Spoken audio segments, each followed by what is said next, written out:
Майстор 1 или майстор 2? Кой ще предпочетеш ти? Този, който ще ти събори къщата, ще тя напълни с мухъл, или този, който си е свършил с работа?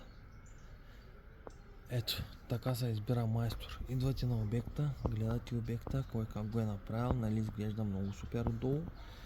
Обаче, като вали дъжд, всичко се пълни зад изолацията и става мухъл вътре. Еми тая хора. Значи шарката е докарал човека, ама виж за какво става въпрос. Виж чая ще покажа сега отблизо, гледай. Виждаш за какво става въпрос. Най-вероятно и другата страна е така. Ето. Така се завършва. Да знаете.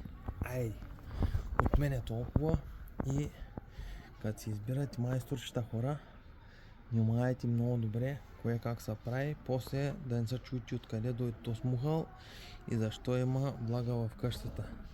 Живи и здрави до другия път!